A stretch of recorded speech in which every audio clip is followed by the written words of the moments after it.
Então, bom dia, boa tarde, boa noite, seja a hora que você está vendo esse vídeo. Meu nome é Camille Cristine. Cadê?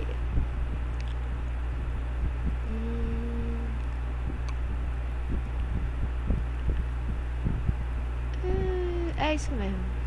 Meu nome é Camille Cristine do Nascimento Silva. Eu estou aqui como discente do professor Luiz César Rodrigues, o queridíssimo professor de Orgânica 2 da Universidade Federal da Paraíba, do curso de Biotecnologia. Eu sou da turma de 2022.2 e estou aqui para passar um assunto para vocês, que é a reação do carbono alfa em sistemas biológicos. Isso que eu estou falando para vocês vai para a minha notinha. Então, vamos lá. Primeiramente, o que seria o carbono alfa, né? O carbono alfa, em química orgânica, refere-se ao carbono adjacente ao grupo funcional. O carbono é ligado à primeira posição, aqui, ó. A primeira posição, ou alfa, logo após o carbono que possui a função, que seria o carbono 1, percebe-se? Por extensão, o segundo carbono é o beta e assim por diante. Vamos lá, alfa, beta, aí eu já não sei mais, né? A gente segue, né, gente? Então, vocês já sabem o que é o carbono alfa. Esta nomenclatura também pode ser aplicada para átomos de hidrogênios ligados ao carbono.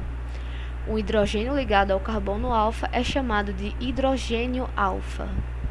O carbono alfa, exceto a glicina, foco na glicininha porque ela não vai participar, apresenta um centro quiral, chamando de enantiômeros, optamente ativos, que são assimétricos. O carbono alfa liga-se a 4 grupos subjacentes diferentes. E daí a gente pode dar origem já a um peptídeo. E no seguinte um aminoácido e por aí vai também. Que basicamente o carbono alfa é a base de tudo que a gente vai fazer. E daí a gente tem uma reação aldólica. O que seria uma reação aldólica? É uma reação importante da formação de ligação carbono-carbono. Ela foi descoberta de forma independente pelo químico russo Alexander Borodin em 1869 e pelo químico francês Charles Adolphe Hutz em 1872.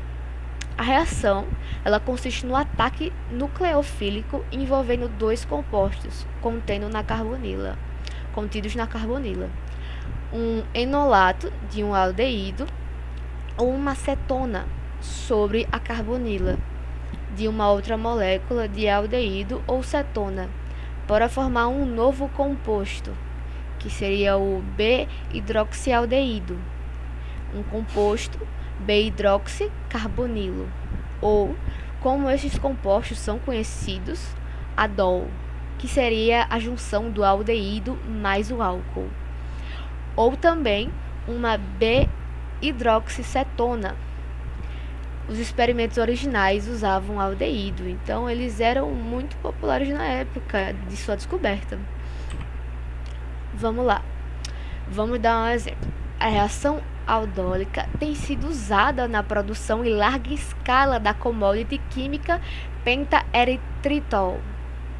Se o produto da adição aldólica perde uma molécula de água, cadê? Ui, meu Deus, volta. Perde uma molécula de água, o produto final é um aldeído ou uma cetona. Alfa beta insaturada. Isto se conhece como condensação aldólica. Então a gente tem aqui, ó, uma coisinha linda aqui, um aldeidinho, né? Tranquilo, de boas. Então a gente vai somar o aldeído com o aldeído em uma solução de sódio e álcool. ok? Então, a gente vai ter aqui uma junçãozinha que acaba perdendo água quando a gente coloca fogo, ok? Quando a gente coloca fogo, fazendo então, porque ó, esse carbono ou esse oxigênio aqui, ele sai para acontecer, para sair a retirada da água. Então necessita de ficar sobrando um elétron, e esse elétron fica sobrando não, mas fica retendo aqui um elétron, e esse elétron vai virar uma dupla para ficar mais estável na molécula, ok? Reação aldólica e sistemas biológicos. A metodologia moderna é capaz não só de permitir que as reações de aldol, que é aldeído e cetona, prossigam em alto rendimento, mas também controlando tanto a configuração absoluta como a relativa desses heterocentros. A estabilidade em sintetizar seletivamente um estereoisômero particular é importante porque diferentes estereoisômeros podem ter propriedades químicas e biológicas muito diferentes. Por exemplo, unidades heterogêneas aldol são especialmente comuns em polissetídeos, que é uma classe de moléculas encontradas em organismos biológicos na natureza. Polissetídeos são sintetizadas por enzimas do efeito interativo, eu errei ali a palavra, interativo da condensação de Claisen. Os produtos 1,3 dicarbonilo destas reações podem então ser derivados de diversas formas para produzir uma ampla variedade de estruturas interessantes, né? Frequentemente, tal derivação envolve a redução de um dos grupos carbonilo, produzindo a subunidade aldol. Algumas dessas estruturas possuem potenciais propriedades biológicas. O imunossupressor FK506, que é o tacrólimo, o agente antitumor discodermolina ou o agente antifúngico anfotericina B, por exemplo. Esses são os exemplos de como a reação aldólica atua no nosso sistema biológico, no nosso corpo e na nossa natureza até. Então, embora a síntese de muitos desses compostos tenha sido considerada quase impossível, a metodologia aldol permitiu sua síntese eficiente em muitos casos. Então aqui vamos mostrar como funcionam os mecanismos, né, do sistema aldol novamente. Meu Deus, de novo. Aqui novamente temos uma estrutura que o carbono alfa está seguido aqui de uma cetona, que também está ligado a um carbono terciário qualquer. Aí a gente vai protonar ela. A gente vai adicionar um oxigênio, fazer uma catálise de um H+. Então, para onde esse H+ vai chegar aqui? Para onde esse elétron vai chegar aqui? Ele não tem para onde ir, então ele vem em forma de dupla ligação. Então a gente faz uma ligação, ou a gente faz uma outra reação em uma solução de outra cetona, de outro composto com cetona não, com aldeído, que tem esse H aqui. Quando tem o H é aldeído, que vai formar esta belezinha, aldol addition product que a gente tem aqui uma cetona e aqui temos um aldeído, ok? Que tudo isso a gente vai retirar de novo uma molécula de água, que no caso daqui vai tirar de onde? Vai tirar esse H, esse O. ok? E esse H. Para este carbono não ficar instável, a gente faz a dupla, como a gente pode ver aqui, tá vendo? Então, a gente tirou esse e manteve o H aqui, que seria dessa ligação. Então, temos aqui, vamos no de baixo, enolate mode, que também temos uma acetona. Então, a gente vai reagir com uma base. No exemplo não se fala qual base, mas vai ser uma base de nucleotídeo tranquilo, vamos dizer assim. Então, a gente tem aqui, ó, o oxigênio eletrizado. Eu acho que seria exatamente a mesma coisa daqui, ó, com um H+. Trouxe um H+, o H+ não tem onde ficar. O elétron vai pro oxigênio de acordo com a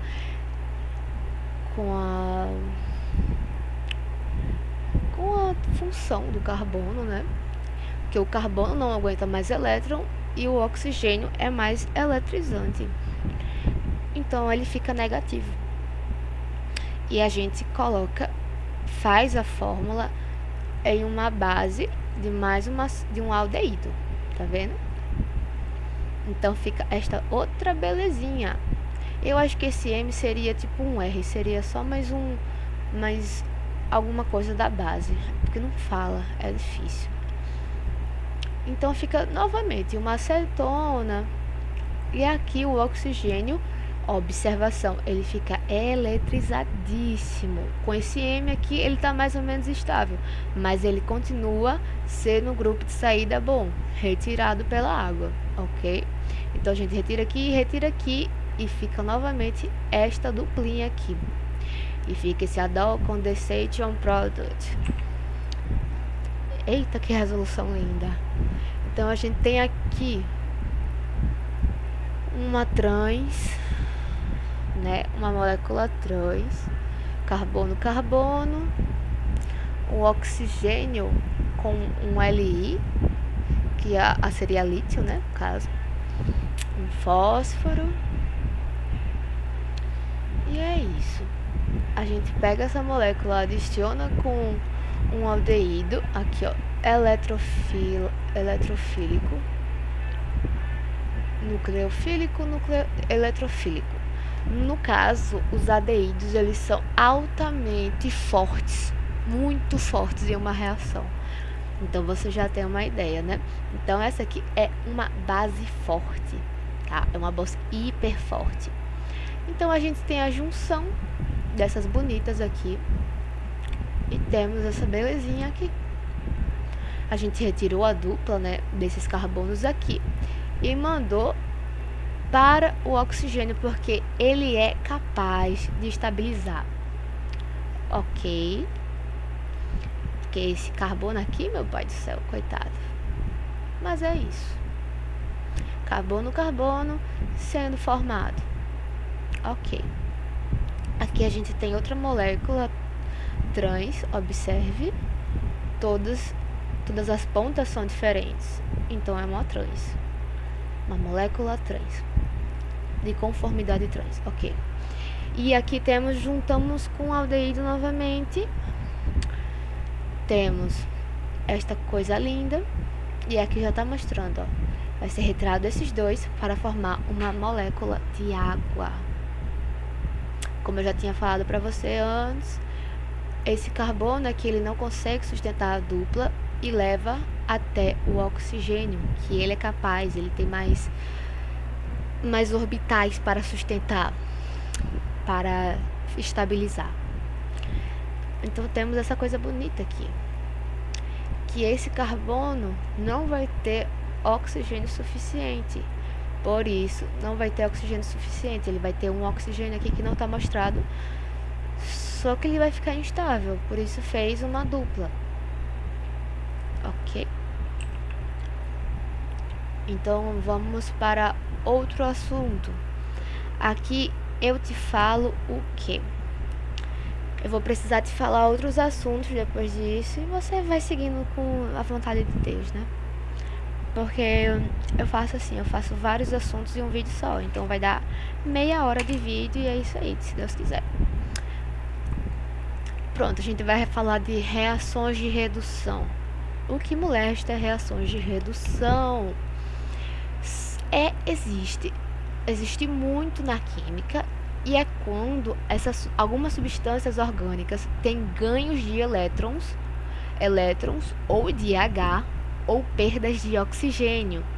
No caso dos oxigênios em alguns casos específicos, nem sempre você vai ter uma perda de oxigênio, caso você não tenha, obviamente, um oxigênio. A adição do hidrogênio pode se dar de 3 formas. A partir de 2 átomos de hidrogênio, 2 elétrons e 2 prótons, um íon hidreto. Esse menino aqui, ó, meu Deus do céu, é perigosíssimo. Perigosíssimo. E um próton. Hidrogenação catalítica. Catálise. Ok? Vocês sabem o que é catálise? Catálise é quando muitas das enzimas fazem no nosso organismo, que elas catalisam as substâncias para elas irem mais rápido, porque nossas funções demoram muito para se fazerem, então as enzimas ajudam elas a serem mais rápidas, nossas reações no nosso corpo. Enfim, redução por adição de 2 átomos de hidrogênio adicionados à ligação dupla e tripla de carbono. Não acontece nenhuma ligação só, obviamente. Redução de alcenos e alcinos e alcanos. Aqui nós temos essa belezinha aqui, um buteno, ok? Com uma dupla aqui entre carbonos, ok? Aí a gente coloca em uma reação, pode ser de platina, pode ser de paládio, pode ser de níquel. É você que sabe. Ah, sim, aí a gente adiciona H2. O H2 ele vem aqui para estabilizar mais essa dupla aqui. Que esse carbono aqui, ele não tem outro H. Por isso, ele tenta se estabilizar com uma dupla, com sua ligação π. Só que não é completamente estável. Então, vem 2 Hs aqui para estabilizar ainda mais. Vem um H para cá para formar CH2 e outro aqui para formar CH3. Ok? Aqui temos o pentino. CH3, CH2, CH2 e C. Esse C está altamente instável. Ele não tem dois Hs para se estabilizar completamente como aqui. Então, veio dos céus H2 para ajudar eles a se estabilizarem. Vem um H para cá e outro para cá, formando CH2 e CH3. O pentano. Sim, percebam, né? Pentino, terminação in, que vem de 3. En, terminação de 2. Aqui, ó, que vem de duas ligações. Redução dissolutiva em metal. Isso aqui é punk. Redução por adição de 2 prótons e 2 elétrons. Uso do sódio ou lítio em amônia líquida não atua em ligações duplas. Obviamente, porque o carbono ainda vai continuar tendo ligações π. Então a gente tem aqui um 2-butino, CH3C tripla CCH3 numa solução aqui. A gente vai formar, na verdade a gente vai adicionar NH3 aqui, né? Seria no líquido. Não, retiro o que eu disse, desculpa, gente. Pronto. O que aconteceu aqui? Vamos analisar. Temos esses 2 carbonos, vamos continuar com 2 carbonos. Chegou a gás para ajudarem eles. Acredito. Cadê? Ó, acredito que teve uma adição de um H2, tá? Porque aqui, ó, esses coitados, esses pobres coitados não tinham esses Hs, tá? Então foram adicionados, tá? Mas eles continuaram com ligação com o CH3 e CH3. Só houve essa adição do H2. Redução de hidretos metálicos. O que é hidreto? É essa bonitinha aqui, ó. Lembra que a gente falou aqui, ó? Cadê? Hidreto. É aquele negócio que eu te falei que é altamente instável. Redução por adição de um íon de hidreto e um próton. O que temos aqui, eu nem preciso desenhar. Esse hidrogênio, na verdade, vem diretamente para este carboninho aqui e ajuda a esse oxigênio, bem aqui, a se estabilizar. Se estabilizar de acordo com ele, né? Porque ele ama, ele é eletronegativo. Cadê? Eletronegativo. Então ele ama a negatividade, né? Vamos dizer assim. Não é o melhor pra ele, mas ele gosta, né? Ele sabe guardar bem. Então, ele vem aqui pra baixo. O carbono fica com 3 oxigênios e esse íon aqui, ele vai subir para o oxigênio. Daí vamos fazer uma protonação. Vamos adicionar H3O+, que é uma base bastante forte até. E vamos liberar H2O, tá? Que a gente pega esse íon. Ai, é isso. Resumindo, o grupo carbonila é reduzido pela adição de um H- seguida da adição de H+. Redução de hidretos metálicos. Continuamos.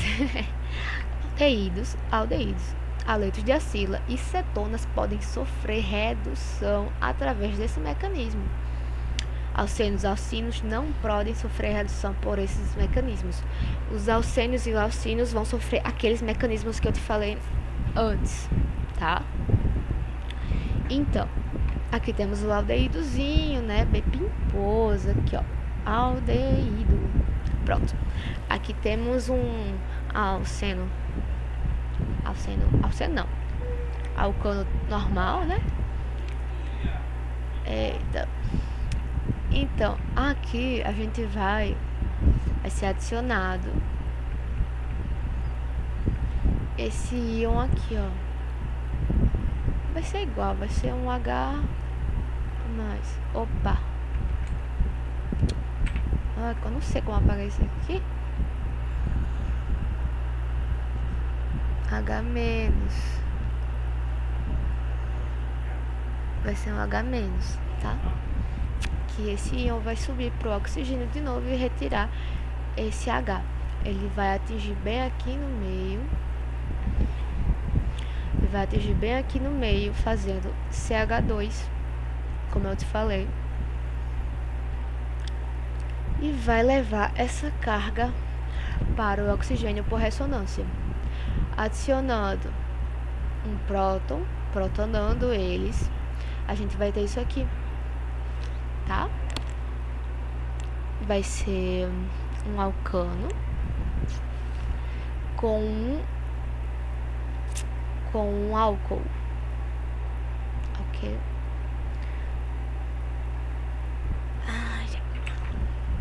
Oxidação de álcoois ocorre quando a substância orgânica tem perdas de elétrons.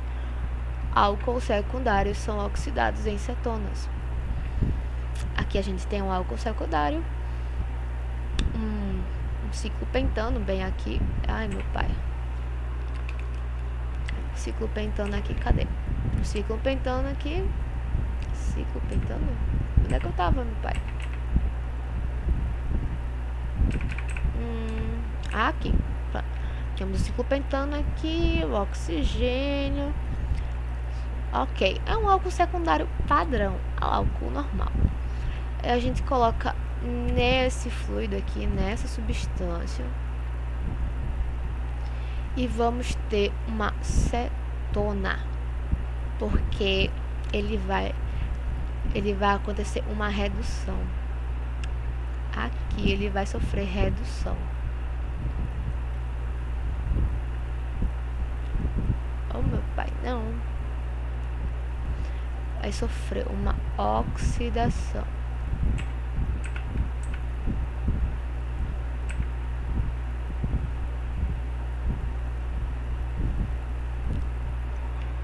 Ele vai sofrer uma oxidação. Porque na oxidação a gente consegue retirar a gás. Bom, na verdade, a oxidação é o contrário de uma redução. Ai, meu Deus. É o contrário. Na oxidação, a gente adiciona oxigênio e diminui hidrogênio. E na redução, a gente diminui oxigênio e aumenta hidrogênio. E aqui a gente aconteceu uma oxidação. Esse H foi pro beleléu. E o oxigênio ele não fica bem sozinho. Pelo menos ele precisa de duas ligações. Então, ele vai fazer uma dupla. E é isso, basicamente. Esse álcool vira facilmente uma acetona. Álcools primários são oxidados a aldeídos, que são oxidados a ácidos carboxílicos. Álcools terciários não sofrem a oxidação. Ok, fechamos. Aqui temos um álcool primário. Esse álcool primário, a gente vai sofrer uma oxidação. A gente vai retirar esse OH. E como o oxigênio não fica bem sozinho, ele vai fazer uma dupla. Ele vai fazer uma dupla. Sempre. Sempre, sempre, sempre. E para formar um ácido carboxílico, a gente faz mais uma oxidação. Eu vou me matar. É mentira, gente. A gente vai formar um ácido carboxílico. Por quê? Porque a gente vai adicionar mais um oxigênio. A gente adicionou um oxigênio. Vocês conseguem ver? Aqui a gente tirou um H. E aqui a gente adicionou um oxigênio para esse H ficar juntinho. E foi isso, a gente fez um ácido carboxílico. Temos a oxidação de Schwerning, que utiliza a trietilamina e ou dimetilsulfoxo ou cloreto de oxila. Aí a gente tem um agente oxidante, que é o íon dimetilclorosulfônico, e vamos oxidar álcools primários até aldeídos. Desculpa. E álcools secundários, acetonas. Vamos pegar então primeiro um álcool primário. Ok, temos um álcool aqui padrãozinho. A gente coloca numa base de trietilamina, né? Numa solução de trietilamina. E vamos ter o quê? Um aldeído. Ok, mas como que isso aconteceu?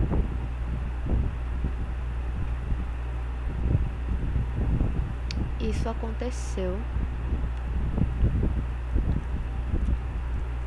Eu não sei.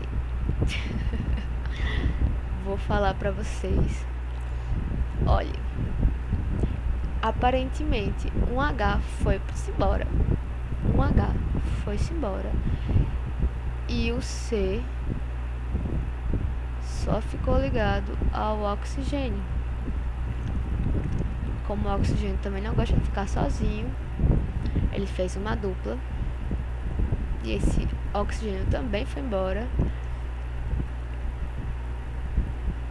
e um H continuou, fazendo um aldeído. Então foi-se embora 2 Hs. Na oxidação dos aldeídos, o que vamos ter? Aldeídos são oxidados a ácidos carboxílicos. No caso, temos aqui um benzeno, um carbono e um aldeído. Num fluido, que eu já te falei, a gente vai ter um ácido carboxílico por uma oxidação, numa adição de oxigênio. Tá vendo que aqui não tinha e foi adicionado um oxigênio bem aqui. Foi isso que aconteceu. Vamos dizer exemplos. Agente redutor, óxido de prata. Aqui a gente tem um aldeído novamente e vamos protonar ele. O que aconteceu?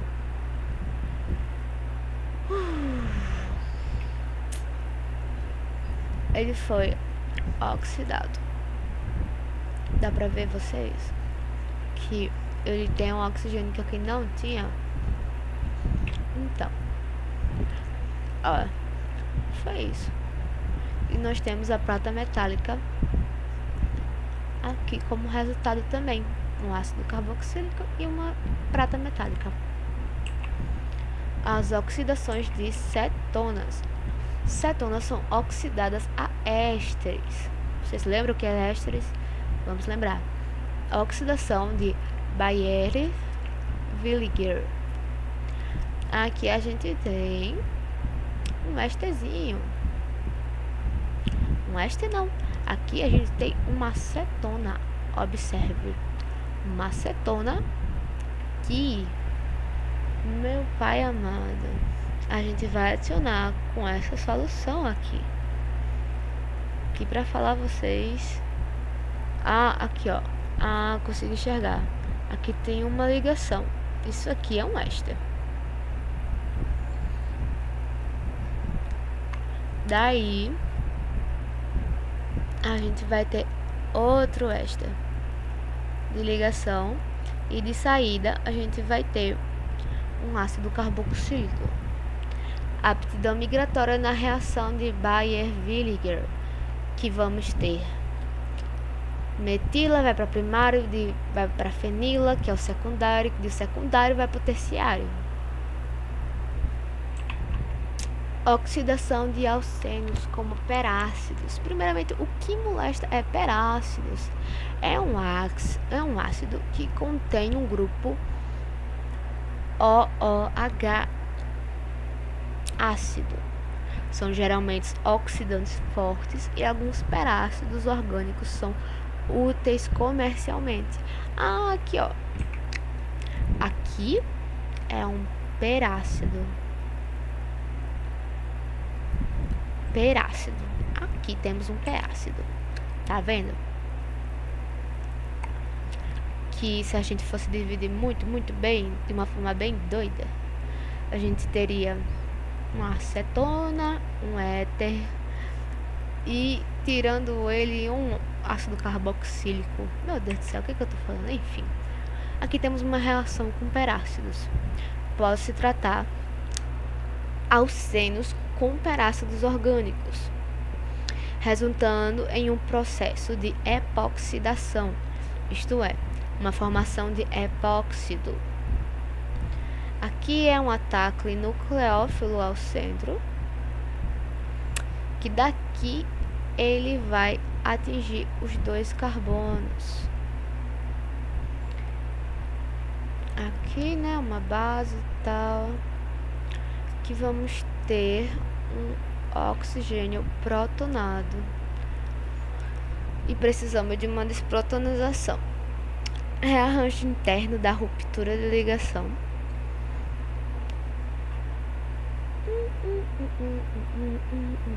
Muito complexo, né, esse assunto. O epóxido formado pode ser tratado posteriormente, hidratado em meio ácido ou básico, produzindo um glicol, que é diálcool, ou seja, 2 álcools. De novo, aqui temos um ataque eletrofílico, abertura do ciclo de formação do carbocátion, ataque nucleófilo ao carbocátion e de novo uma desprotonização.